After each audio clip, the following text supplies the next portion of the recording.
Hello, ladies and gentlemen. Welcome, welcome. Yes, it is the return of Daily Blues for transfer window 2016 in January. Yay!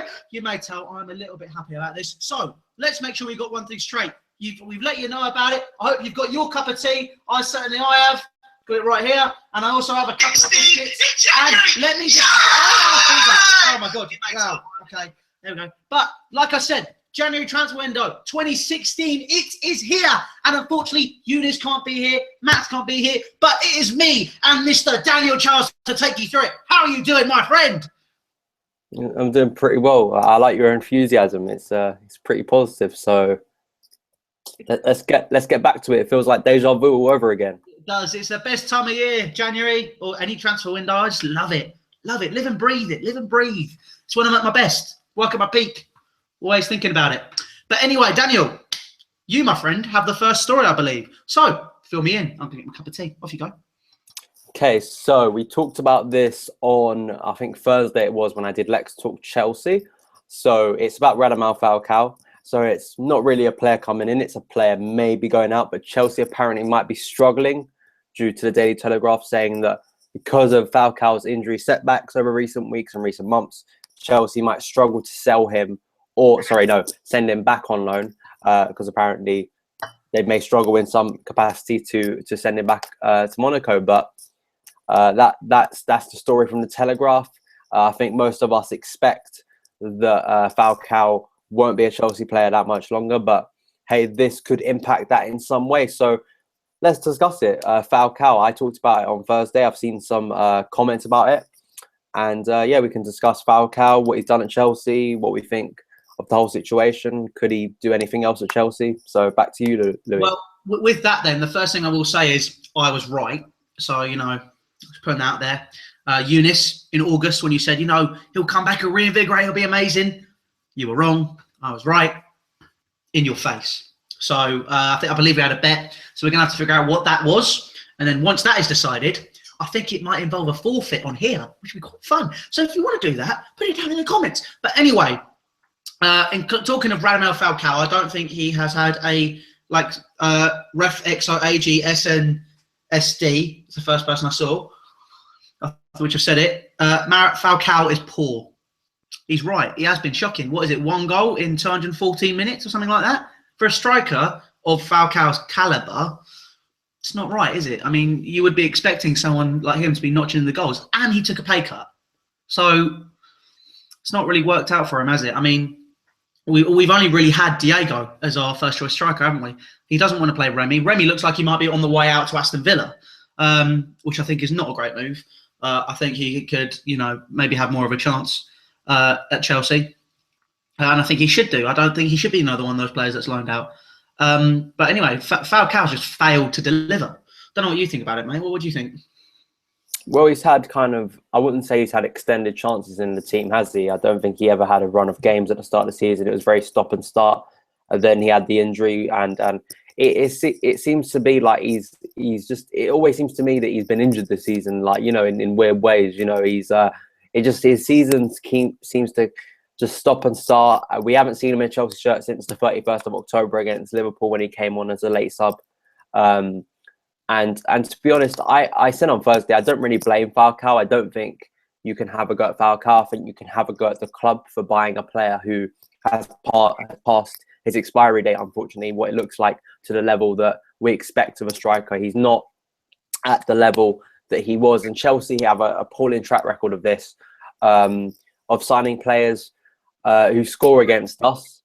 But when they come to Chelsea, they don't deliver to the same standard, or just players that are brilliant and just don't. We can just 3 examples right here, including Falcao, Shevchenko, Torres, Falcao. I can pretty much sum it up right there. 3 players who came to Chelsea, had a big reputation, had done stuff previously, but just clearly had got past it. Now, I think for Falcao personally, I think as well, you've got the Scunthorpe game coming up, which I think he probably wanted to be fit for, because he probably could look at it and go, maybe I could get a chance in the first team.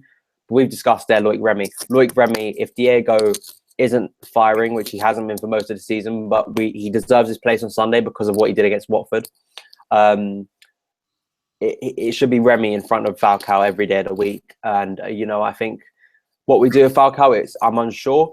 The reports are that Chelsea will sign a striker. Now, if that means Falcao leaving, like going back to Monaco, I think Patrick Bamford, which I talked about on Let's Talk Chelsea, will he come into the equation at any point?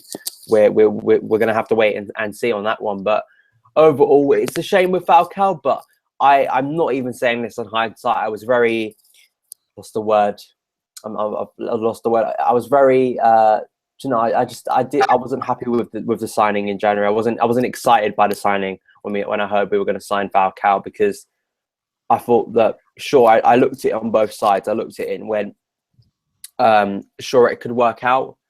He could be a good backup striker going into a team that has a lot of structure. At the time, of course, that's fallen apart since then. But I wasn't inspired by the signing. They're even players who probably you wouldn't put in the same level of Falcao because of the name, who would have done a better job than Falcao. And I think that's the problem. Luckily for Chelsea, it's only a loan. It's not Chelsea haven't gone out there and spent 20 million.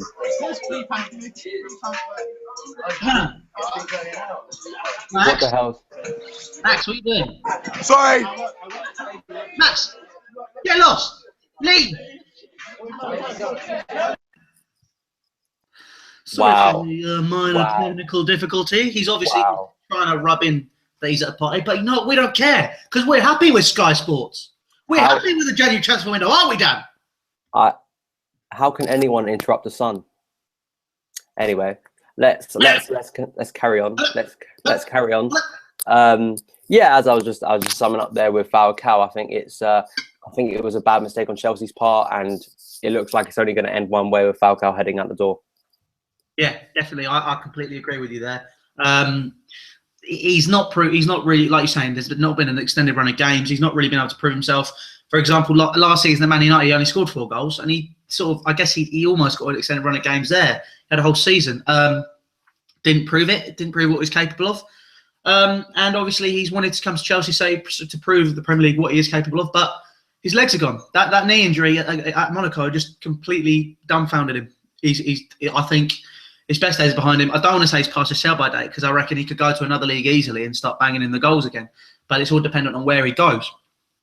But anyway, let's move on from Mr. Radamel Falcao. I believe, Daniel, you have another story for us, which is very interesting. So please elaborate on Mr. Alex Teixeira of Schalke. What? Of Shakhtar. It's not Schalke. Shakhtar. So this has been the guy that's probably been, you've heard the most in rumours. He's been the guy that consistently comes up, the name that even people who know have like links within the club are saying that this is the guy that's going to come to Chelsea. This is going to be the big signing. Chelsea months ago were trying to sign Teixeira, and there have been, now I've been looking at this, and I will tell you right now, and this is something once again deja vu daily, because I kept on reiterating this in the summer. There's no actual confirmed reports from reliable sources. So Sky haven't said this, Telegraph, all them places haven't reported this, but there are reports from kind of a step down to that, saying that certain media in the UK are claiming that the deal has been done between Chelsea and Shakhtar Donetsk for 30 million. I personally think this will be the deal that goes over the line. Apparently, it's a signing that Chelsea have wanted to make for quite a while. Sources within the club, people within the club think very highly of Teixeira, with his age, with his potential. And as I say, there are people within the club who have very good knowledge of the hierarchy at Chelsea who are saying that Teixeira is the man Chelsea want to get in. He's like prime priority for Chelsea. So this has come out on the January the 1st. It came out earlier this week, So, this has been touted for many weeks, and pretty much I'd say that, I expect this deal to go through at some point, but we never know the transfer window. We thought that John Stones was coming to Chelsea, and that didn't happen. But just from hearing what I have heard about Teixeira and Chelsea and the connections and the people within, as I say, I expect this probably deal to happen. That's what I've heard, and that's what I've been reading. Yeah, I think this is a deal that could potentially go through. personally, I don't know very much about Alex Teixeira. How much do you know about him, Dan? What sort of, is he? I know he's a central midfielder, but is he more attacking minded? Is he more defensive minded? Because when I look at it, we need more of a defensive minded player, not a. Definitely. I mean, once again, I wouldn't say I'm an expert on him, but from what I do know, he's very highly rated. He's a Brazilian, so he's skillful. So he could bring something attacking wise, definitely in that area. The only thing is, when you look at where he would play, where he would fit in, sure, he's younger, but when you got players like Willian who can play that position, Oscar, I sometimes, even though it is a player that Chelsea just want to chase, is it the player we truly need? And that's, I think, the most important thing during this transfer window as it progresses. We need to get players who are going to fix the big problems. We need players that the glaring issues. So you can talk about striker.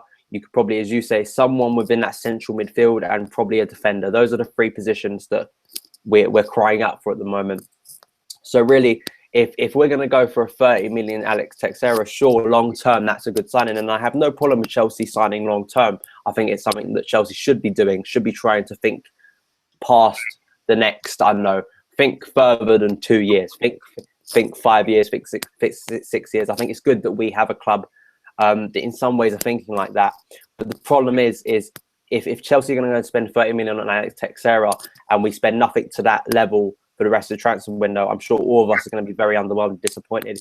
If we could spend that 30 million to try and sign a player like Witsel, who we talked about in the summer, someone who can come in a competent, even someone like an Alex Song. I know we've talked about this before.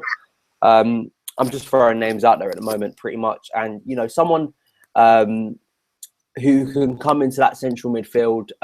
We've seen the form of Mikel come back, but as I say, once again, not only for the rest of this season, but long term, as we've said, we need certain positions. Also centre back. And, I think centre back, I think we're going to struggle to get John Stones. I really do. Even though the player himself, I still truly do think wants to come to Chelsea. Does he now? I don't know. Like the situation in late August to now is very different to where Chelsea sit in the table. But the fact that the player himself hands in a transfer request, I think sends a very powerful message. Now, I personally think this John Stones thing is done personally for me, unless Chelsea, I could only see Chelsea going in the summer and trying, because I think you'd have a better chance, because I think it'd be a clean slate in the summer. A new manager would come in, say Simeone comes in, or someone just throwing a name in there. And I think probably a player like John Stones would want to come. But we've seen with clubs in the Premier League this season, they just don't want to sell. And that's well within their right to do so. And you've got to think it to John Stones' point of view, he's going to probably have a bunch of big clubs going in for him in the summer.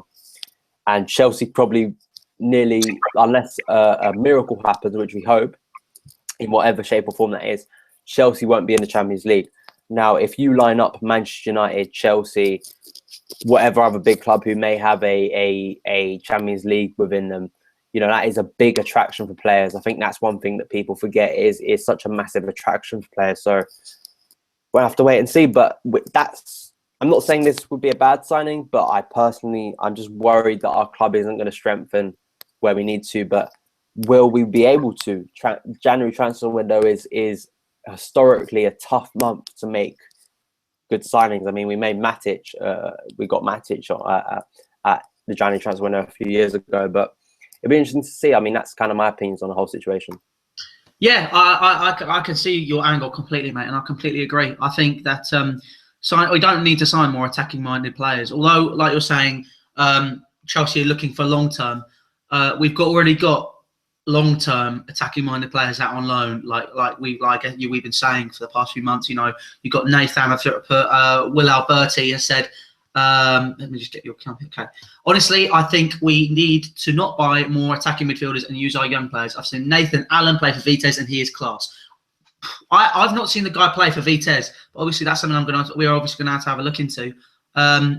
Obviously, he sounds like he's class, because I've read bits about him. I haven't been 100% keeping up with it because I'm not a massive fan of the Dutch league. But I've been reading bits and bobs, and he sounds like he's doing really well out there. And we've got players like Kennedy, you've got Ruben Loftus-Cheek for that central midfield role. There are many cheeky Rubes. Our cheeky Rubes. He needs playing time, but there are all these players that we have out on loan that we could bring back and use and utilise.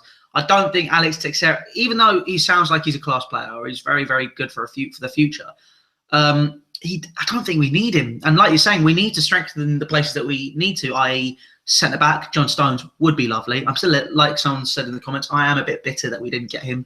I think that he is, just the way he moves, he is the new centre back.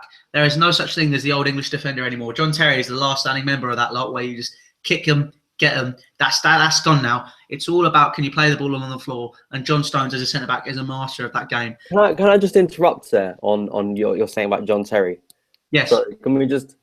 I think it's one of the biggest myths in football. There are many myths in football, and it's one of the biggest myths in football that John Terry cannot play football along the floor. Well, you're saying he's one of the old tradition, and now it's about John Terry. What makes John Terry? I'm saying he can play it along the floor, but if you look at the composure that John Stones has compared to John Terry when it comes to playing the ball along the floor, but has a hell of a lot on him. But I think the thing we said this in the summer, and as I say, the standing of Chelsea has massively changed within.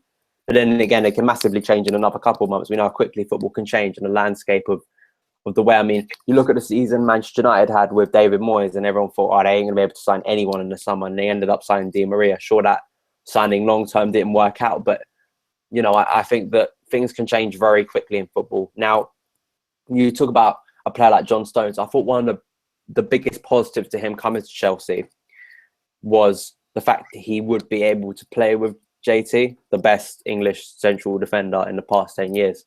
Even if you look at every player has bad spells in their career.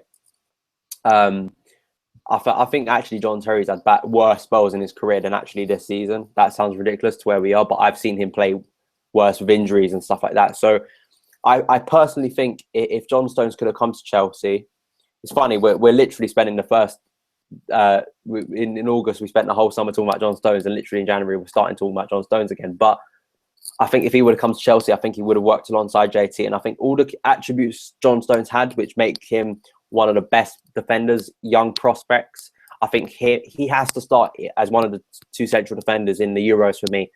100% has to, probably alongside Smalling for me. Them two probably would be John Stones and Chris Smalling. John Stones, Chris Smalling. That is the combination. Roy Hodgson, listen right now. You got to play them two. We know he's going to play. He's going to play Phil Jones and Phil Jagielka.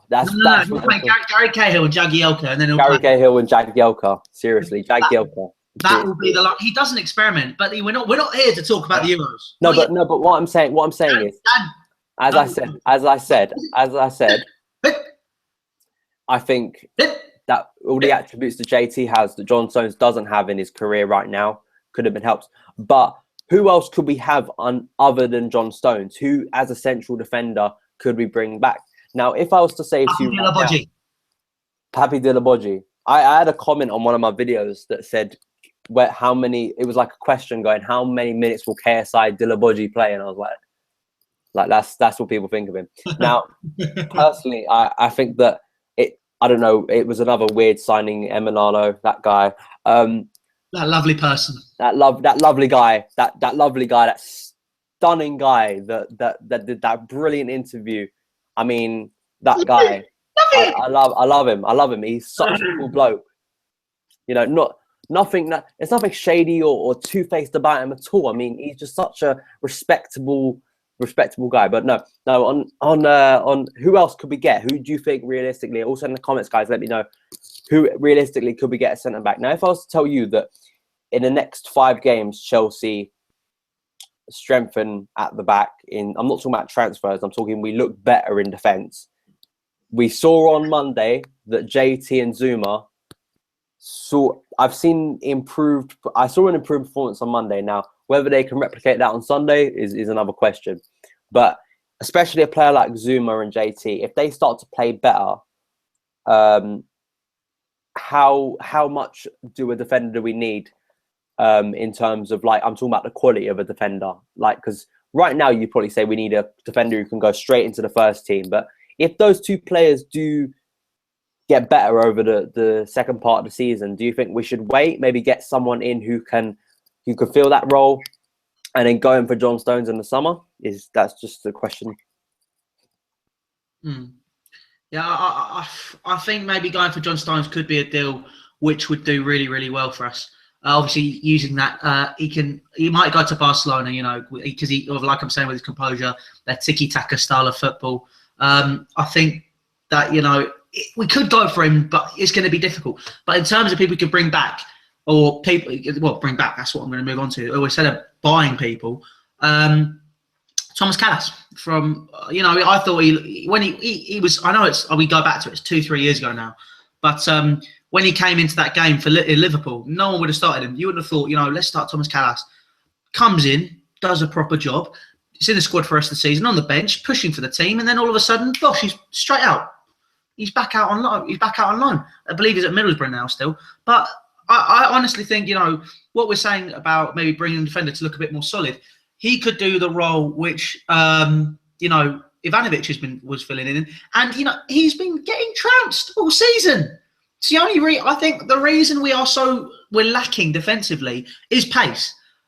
Centrally, I don't think it's a massive issue because obviously JT can read the game well. He's got Zuma, who is a man mountain. We love Kurt. Love a little bit of Kurt. I was in the Adidas store today, and I was considering getting Kurt Zuma on. There was a Chelsea shirt with Zuma on the back, and I was like, I'm considering getting Zuma on the back of my shirt because I love Kurt Zuma. He's absolutely brilliant. Who doesn't love Kurt Zuma? I love Kurt Zuma. Love Kurt Zuma. It's just the way he is. But I think, you know, with Ivanovic, one thing I saw when he went up against Serrado against Watford, it was just his pace. I mean, there were so many times where I don't think he's played, in my opinion, I don't think he's played as appallingly as he did at the start of the season. The problem is now his pace is catching up with him. At the start of the season, it wasn't just pace; it was all round shambolic. His passing, his decision making was all off, and now he seemed to improve. I mean, if I looked at the game against United, he was getting done from Marshall in the first half, and you know Marshall probably should have scored. In the second half, he started to get the better of Marshall in the second half. So, you know, it's a shame with Ivanovic, and I think Ivanovic could still do a job at centre back. Personally, I think if you had Azpilicueta in or Zuma alongside Ivanovic, if that ever came to a situation, I think that's where maybe Ivanovic lies now. But yeah, he just gets done for pace now, and that's the problem. Well, what we were saying about, you know, maybe trying to sign a right back. Obviously, you can have Thomas Callas come back in, or you could move. There's a few people in the comments talking about it. Move Azpilicueta over to right back and bring in a left back. I know it sounds stupid. I'd quite like to go back in for Ryan Bertrand, and I know it's stupid for us going back to sign a player we already had. Players that we've sold and are performing well, you know. I know that your face is there going, you know, you're raging on the inside because we have this conversation nearly every day, me and you. But I mean, we both agree on De Bruyne. I'm not sad we let him go because he had a rotten attitude. So he can go wherever he likes. This could be a whole discussion point. This could be. I know we've discussed about making a video on this and the ones that got let go. And there's a big discussion about who Juan Mata, for instance, Kevin De Bruyne, Andre Schürrle, Ryan Bertrand, Romelu Lukaku, certain players, and it seems to be the thing that really annoys me. And we were talking about this, and I was like, the thing that really annoys me, about our fan base, and I know many fan bases do this, is everything is always in hindsight, basically. And you know, and it's always about, like, for instance, Juan Cuadrado, everyone, and I mean everyone that I saw, was calling him a fraud in the summer. He goes to Juventus, everyone's like, yeah, thank God we got him out. Hopefully he won't play for Chelsea again. He starts playing well in the Italian league, and then I've started to see tweets from people saying and suggestions from people that we shouldn't let him go. Now, this sort of short-sightedness really starts to irk me, because it's this short-term kind of, well, we shouldn't have let him go. But it's just like these people, they flip a switch, and then suddenly it's like, well, we shouldn't have signed him in the first place. Yes, there are players who we've let go that have been mistakes. Ryan Bertrand, Andre Schürrle.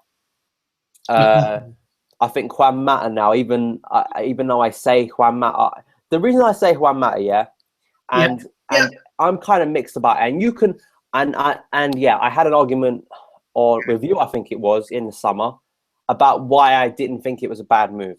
And so I don't want to be called that. You can go back, you can watch then. And I was arguing that it was the right move, and I continue to say it with Kevin. I agreed. It wasn't me. Kevin De Bruyne. It was a certain other individual I had an argument with. I think it may have been Eunice or someone else, but I don't know. We had a argument with someone, and like it was just seeing him in that shirt, and I think it doesn't help how bad we've been that seeing Juan Mata. I think that's probably swayed my mind a little bit. But as I say, I think if we don't sell Kevin De Bruyne, if we don't sell Juan Mata, we don't get Matic. We don't get Matic. Exactly. And everyone tells me how bad of a move those were. But if you look at the policy of our club over the past couple of years, it's been 1 in, 1 out. Yes, I know that's 2 out and 1 in. But if you look at it, the way our club was built in recent years of them really being into this FFP, really wanting to make a positive at the end of, do you know what I mean? They'd rather sell more than bring more in. That's kind of been Chelsea's policy in recent years, and the FFP thing. As I say, if we don't sell Juan Mata, if we don't sell Kevin De Bruyne, I don't think we sign Matic. I don't think that happens because Jose, with the policy, with the transfer window, and the way Chelsea were going about transfers at that time, and even I think up to now, recently as the last transfer window, Chelsea have this policy now. They're not just going to go and splash out 100 million if they aren't going to sell about 100 million or just over that. And that was the policy. So I think there's short-sightedness. I think like Lukaku, sure, right now is one of the best strikers in the Premier League. But I wasn't, at the end of last season, I wasn't like, yeah, we missed Romelu Lukaku. We won the Premier League by 8 points. And Diego Costa scored 20 goals.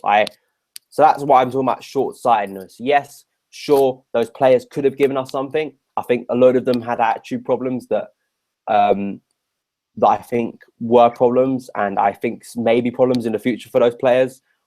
Yeah, there are some. I think Andre Schürrle was a mistake. I thought that I didn't like seeing him go. At worst, I thought we should have loaned him out so we could have brought him back.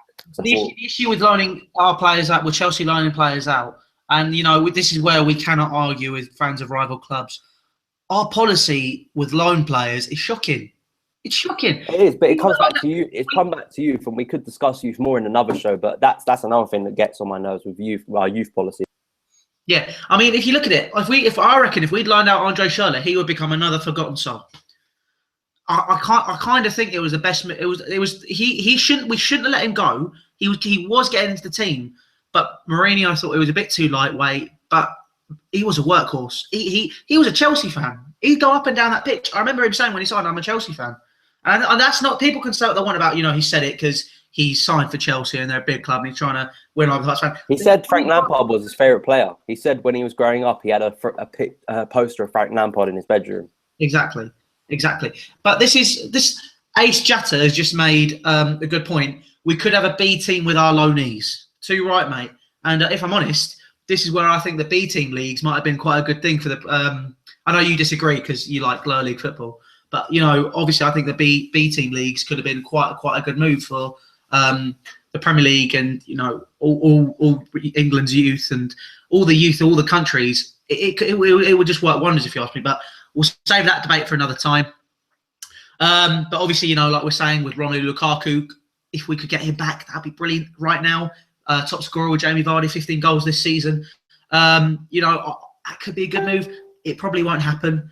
But anyway, we will move on to our next transfer news. And while we are talking about strikers, I believe that Daniel, again, because you did your research, and I didn't, I'm just talking for the sake of it.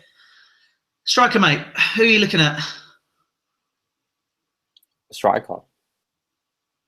No, I'm just kidding with you. Okay. So apparently, this one is a very unknown, basically. Apparently, Chelsea are after reportedly preparing an 11 million bid for 18-year-old. I'm trying to say this name right. Amadou Diawara, I think the name is. If I can spell it, the Telegraph reported that Chelsea are going to have to fight off competition.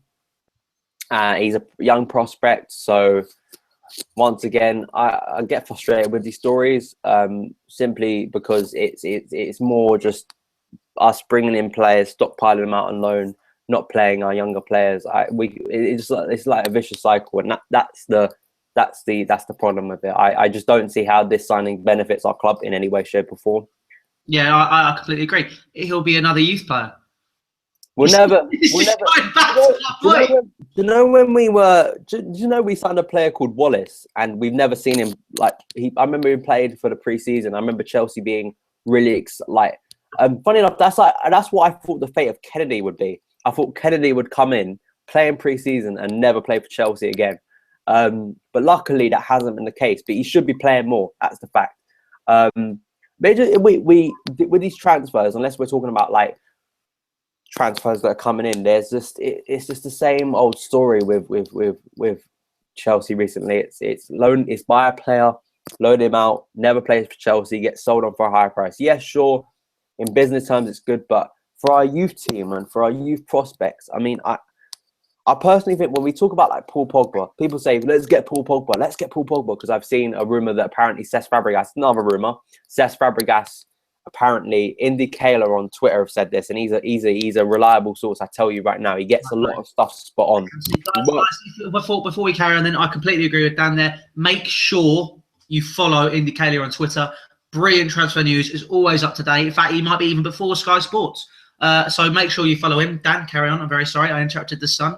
No, it's fine. No, it's fine. No, because that was a good thing, and he's a guy who works in KFC, but has all of these links to apparently. I think it's Cesc Fabregas's agent has contacted, or Juventus, have contacted Chelsea about Cesc Fabregas. Good riddance. Now, Cesc Fabregas. Do you believe Cesc Fabregas is the rat? Yeah. Okay. No, we disagree on that point then. Basically. I think there are so many stats that can prove that he'd be no way against Mourinho. But we've gone over Mourinho, so that's the past basically. So Cesc Fabregas, apparently I heard a room on the coach back from United. My brother wakes me up and goes, Cesc Fabregas is handling a transfer request. Now I heard this and I didn't know how true it was. No one reliable has followed up on this. I personally wouldn't be surprised if Cesc Fabregas was to leave Chelsea, considering his season, considering the situation. And someone was going to me, well, let's get Pogba in return. Jose's going to go in there. Roman's going to go in there. He's going to offer like 80 million or whatever, and it's a ridiculous sum of money. And I'm like, why sign Paul Pogba? Because and people are going to go, how could you not sign Paul Pogba? Yeah, but think about it this way. Hear me out. I'm all ears. I'm all ears. Go on. If we sign Paul Pogba, what happens to Ruben Loftus-Cheek?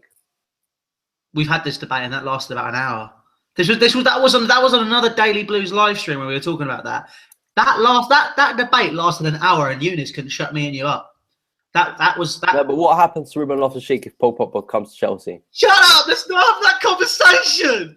Well, that's the conversation. That's the option you have, because you can't have it both ways. You can't have a situation where where you always have to have the best players in the world, and you sign players for an extortionate amount of money and play youth, and that's not the case with Chelsea. And we know the situation is Paul Pogba comes in, Ruben Loftus-Cheek never gets a chance in the Chelsea first team, gets sent on loan, gets sold to a lower club, then eventually makes his way to Arsenal or Liverpool. That's the future that. Or we don't sign Paul Pogba, we promote Ruben Loftus-Cheek, and he becomes our central midfielder. Those are the two options that I give you right now. Sure, I know Paul Pogba is one of the best players in the world, but personally, I'd rather us develop our youth for once in the past. It was something I'll go on for ages about, but I can't see a situation where we sign Paul Pogba and Ruben Loftus-Cheek plays as well, unless Cesc Fabregas goes out the door in return, or somehow Matic goes and Mikel goes, and then there's a situation where he has to. But we know the club, they don't like playing youth. We use youth either as a loan system or a way to run down the clock against United. That's the way we've utilised youth. When that happened, I was so angry. I was in the stadium and fans were annoyed. We were chanting his name. We were annoyed because it was such a waste. I'd love to see what Ruben Loftus-Cheek would have done one-on-one with De Gea, and I'll leave it at that. You've got a man crush on that boy, but I don't blame you. He's beautiful. Everyone loves Ruben off his cheeky Rubes. But I've just found one rumour, and I've also just had one friend contact me as a potential striker option. So Mr. Ben Minchell, why should we sign Bentner? So obviously, guys, put it in the comments. Do you agree with him? Should we sign Lord Bentner? There's only room for one Lord in this team, and we already have Mikel. I don't think we need Bentner. But let's move on to another striker who, let me just get it up here. It's the Metro, so it's not exactly reliable. But Chelsea are lining up a deal for the Basel striker B. Mbolo. He was obviously the 18-year-old has been a star in Switzerland after bursting into the Basel first team. And to date, he's scored 16 goals in 47 matches. For a striker, that's an okay return. Is that basically 1 in 3? Basically 1 in 3, isn't it? Daniel, it's just... Yeah, it is 1 in 3. Yeah, there we go. So it's 1 in 3. But apparently we're not the only clubs that are interested. You have Arsenal, Liverpool, Juventus, and Barcelona. And they've all sent scouts to check on his progress. But Metro has learnt that Chelsea are keen to sign him. Of course you are. It's believed that Blues are keen on the January transfer deal for the striker and will move in if Loic Remy and Radamel Falcao depart the club. Remy is wanted by a number of Premier League sides, and Falcao could have his loan spell cancelled and has been shipped back to French club Monaco. Basel want about £20 million for Mbolo, who is blessed with speed and power and could also play on the right wing. So that is another striker option that's come in. The only thing I know about him is he has great potential on FIFA, but other than that, don't know anything. But by the sound of things, he sounds like he could be a good move, except he doesn't really fit the mould of a traditional Chelsea striker. So obviously this is well, I know Dan, hear me out. Obviously you'd like to have a big, pacey, strong striker. It did say he's big and it did say he's strong. However, we'd have to see more of him and I'd have to see more to talk about him. So obviously I'll keep tabs on that during the transfer window. That will be my homework for the next few weeks, along with all the other stuff that I have to do. I'm doing that for you guys. So obviously, you know how it works. But I do believe it's time to wrap up. And that has been it for your first instalment of Daily Blues this January transfer window. So please like, follow and subscribe to 100% Chelsea. All social media links are down in the description. Please also go and check out the Bet Victor YouTube channel where I, myself, Mr. Louis Beneventi, I can't even say my own name, Mr. Louis Beneventi, the Boogaloo, has been on Bet Victor to talk about this week's game with obviously Chelsea taking on Crystal Palace, where we also now have our preview up on the 100% Chelsea channel. So I will see you guys soon. Take care. Mr. Daniel Charles, would you like to sign off? Yeah, thank you guys for watching. You can follow me on Twitter at Sandro Chelsea. Check out my YouTube channel. Do football stuff, Chelsea stuff, FIFA stuff, all that cool stuff. So yeah, happy to be back at Daily Blues. Hopefully Eunice will be back and hopefully we can get some cool other guests on along with Max. Hopefully Charlie, maybe get Big Tom back for this. And yeah, if any of you guys out there, want to come on, let us know in the comments. And that's really it. I'm happy to be back for Daily Blues. Let's hope, guys, this is a positive transfer window. He's very right. So, like you said, check him out on Twitter at Sandro Chelsea. Check me out at Louis the Boogaloo. YouTube channel coming very, very soon. And to all you guys out there, take care. Have a lovely evening, morning, day, wherever you are. Take care.